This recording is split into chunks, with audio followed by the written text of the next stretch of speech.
Di sebuah dunia bernama Lataria, langit selalu memancarkan warna biru kehijauan yang berpendar, dan gunung-gunung di sana menjulang dengan puncak berkilauan, seakan dipahat dari kristal murni. Hutan-hutan Lataria dihuni oleh makhluk-makhluk magis yang tidak ditemukan di dunia lain, mulai dari burung feniks emas yang berkepak api hingga rusa berkaki 6 yang selalu berlari lebih cepat dari bayangannya. Tokoh utama dalam kisah ini adalah Lyra, seorang gadis muda dari desa Avalon yang terletak di kaki pegunungan Pris. Lyra adalah seorang pengembara roh, seseorang yang selalu mampu berkomunikasi dengan roh-roh yang berdiam di alam. Sejak kecil, ia selalu mampu mendengar bisikan lembut dari pepohonan. Bisikan tentang cerita-cerita kuno yang pernah terjadi di tanah Lataria, namun ada satu cerita yang selalu diceritakan oleh angin kepadanya. Sebuah kisah tentang kalung Eterea, sebuah permata suci yang konon dapat mengendalikan waktu.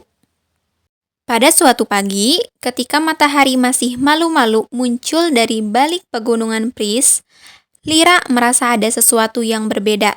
Bisikan dari angin semakin keras, seakan memanggilnya ke timur, ke tempat bayangan terakhir menyentuh lembah. Bisik angin itu. Tanpa berpikir panjang, Lyra mempersiapkan dirinya dan berjalan menuju timur, tempat bayangan pegunungan Pris menyelimuti lembah saat matahari senja hampir tenggelam. Sepanjang perjalanan, ia ditemani oleh sahabat setianya, Elos, seekor gripon putih dengan bulu-bulu perak yang anggun. Elos adalah pelindung sekaligus teman Lyra, makhluk bijak yang setia menemaninya sejak kecil. Mereka tiba di lembah tepat saat matahari terbenam. Di sana, Lyra menemukan sebuah gua yang tertutup oleh tanaman merambat. Di depan gua itu terdapat patung besar berbentuk seorang perempuan dengan wajah yang teduh dan tangan yang terulur seakan memanggilnya masuk. Ketika Lyra mendekati patung tersebut, telapak tangan patung itu terbuka dan di dalamnya terdapat sebuah kunci berkilauan.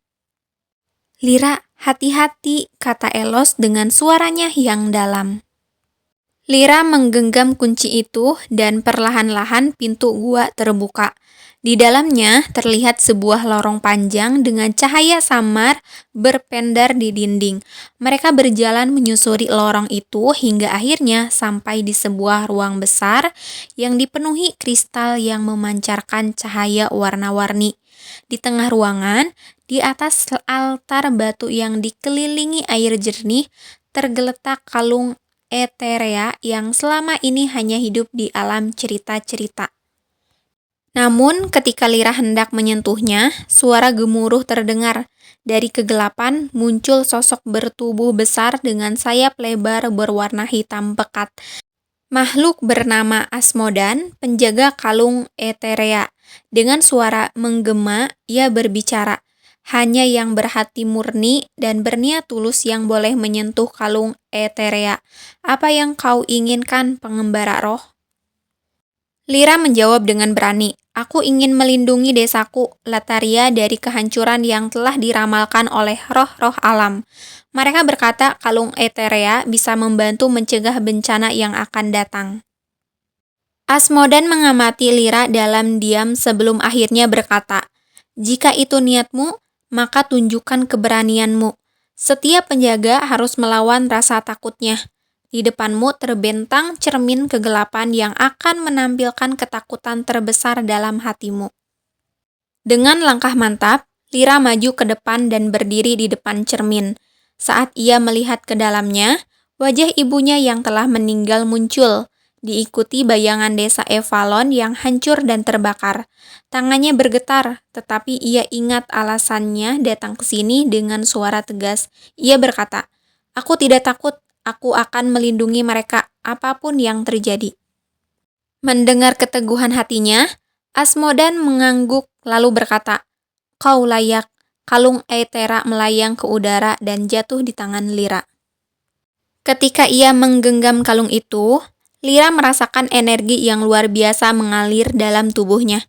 Dalam sekejap, ia bisa merasakan alam Lataria di sekelilingnya. Ia melihat masa depan dan bisa merasakan detak kehidupan di seluruh desa Evalon. Dengan kekuatan yang baru, ia bersumpah akan melindungi desanya dan seluruh Lataria. Elos, yang sejak tadi mengawasinya, menghampiri dan menyentuhnya dengan sayap hangatnya. Kau telah berhasil, Lira. Kita kembali ke desa dengan kemenangan. Malam itu, Lira kembali ke desanya dengan kalung Eterea di lehernya, siap menghadapi masa depan apapun yang akan datang. Desa Evalon kini memiliki pelindung terkuat dan Lataria pun kembali bernafas lega.